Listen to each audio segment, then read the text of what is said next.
Selamat petang, saya ucapkan kepada pensyarah yang dihormati, Encik Fuad, dan rakan-rakan yang disayangi. Saya Lim Sao Lun, nombor metrik 264080, nombor meja 32. Ingin membentangkan tajuk penyelidikan saya, iaitu kesan pandemik COVID-19 terhadap syarikat pembuatan makanan di Jitra Kedah. Penyelidikan ini mengkajikan kesan jangka pendek hingga jangka panjang wabak tersebut dan mencadangkan penyelesaian untuk mengurangkan kemungkinan kesan daripada wabak tersebut. Selain itu, kajian ini juga bertujuan untuk membuktikan bahawa kesan pandemik ini dalam jangka pendek hingga jangka panjang terhadap syarikat pembuatan makanan. Setakat Disember 15, 2020, seluruh dunia telah mempunyai sebanyak 72 juta jangkitan dan lebih daripada 1.62 juta kematian.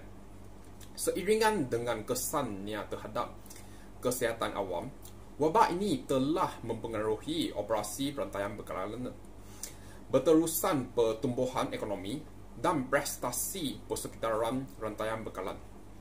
Industri makanan dan minuman juga terjejas oleh wabak ini, manakala industri ini adalah unik terhadap manusia untuk mengeluarkan makanan dan minuman di peringkat awam.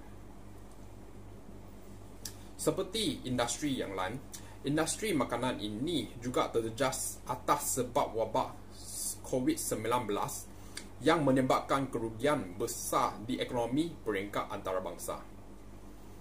Terdapat beberapa kajian yang mengkajikan tentang gangguan perniagaan dan pengurusannya dalam konteks syarikat pembuatan makanan, tetapi mereka tidak mengenai strategi untuk mengatasi masalah yang timbul atas wabak tersebut.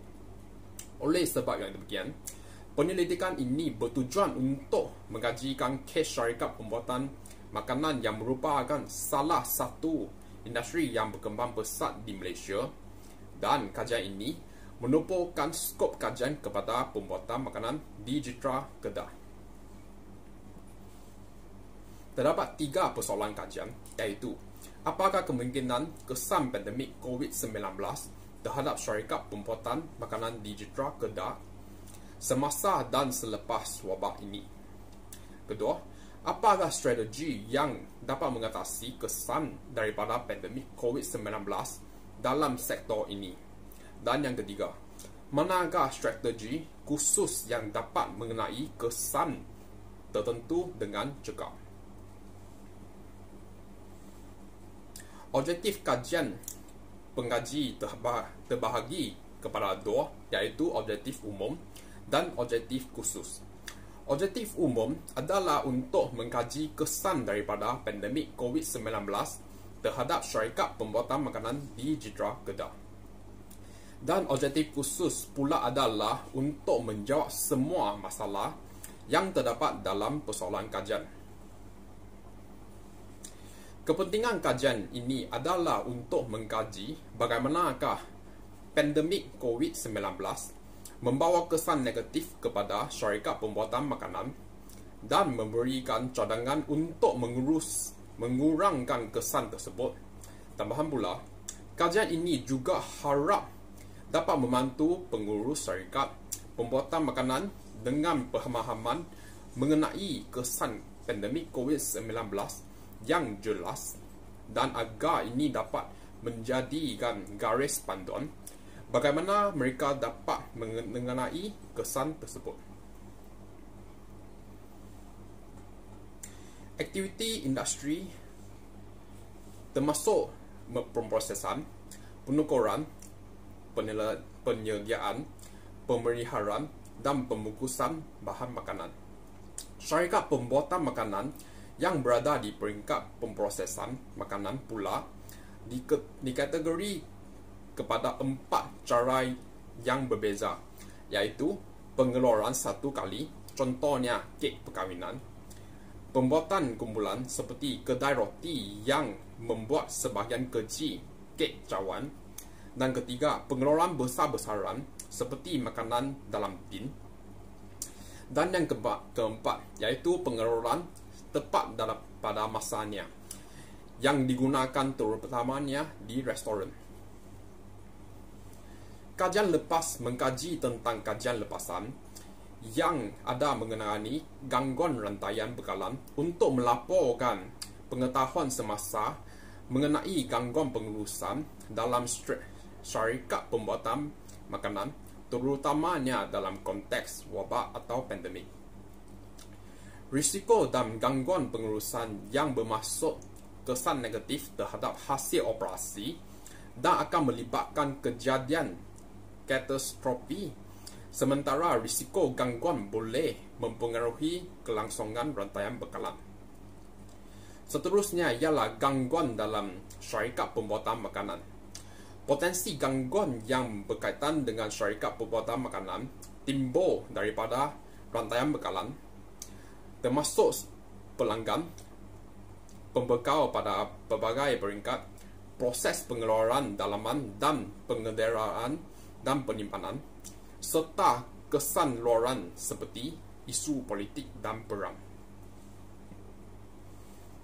Antara perbezaan kajian lepas dan kajian penyelidik ialah kajian lepas tidak mempertimbangkan kesan wabak terhadap sektor ini dan hanya memberikan tumpuan kepada masalah kemanusiaan. Dan kajian penyelidikan pula memberikan fokus kepada strategi yang dapat mengurangkan kesan pandemik dan berfungsi sebagai panduan untuk pengurus syarikat. Terdapat dua hipotesis kajian, iaitu hipotesis null yang bermaksud andaian yang menyatakan tiada hubungan antara dua pemboleh ubah dalam sesuatu fenomena, dan hipotesis alternatif yang bermaksud andaian yang menyatakan wujud hubungan antara dua pemboleh ubah dalam sesuatu fenomena. Sumber data yang diperoleh dalam kajian tersebut ialah data prima dan data sekunder. Bentuk soal selidik kajian ini pula ialah soal selidik terbuka dan soal selidik tertutup. Kaedah pengumpulan data ialah kaedah tinjauan, dan analisis deskriptif digunakan sebagai kaedah analisis data. Instrumen kajian yang digunakan ialah telefon bimbit, komputer, dan perisian komputer yang digunakan adalah Microsoft Word, SPSS, versi 17 dan Microsoft Excel.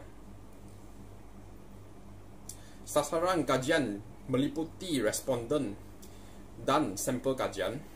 Pengaji telah memilih Jitra sebagai lokasi untuk menjalankan kajian, dan kajian ini dijalankan selama sebulan bermula dari 10 Disember 2020 sehinggalah 10 Januari 2021. Sekian, terima kasih.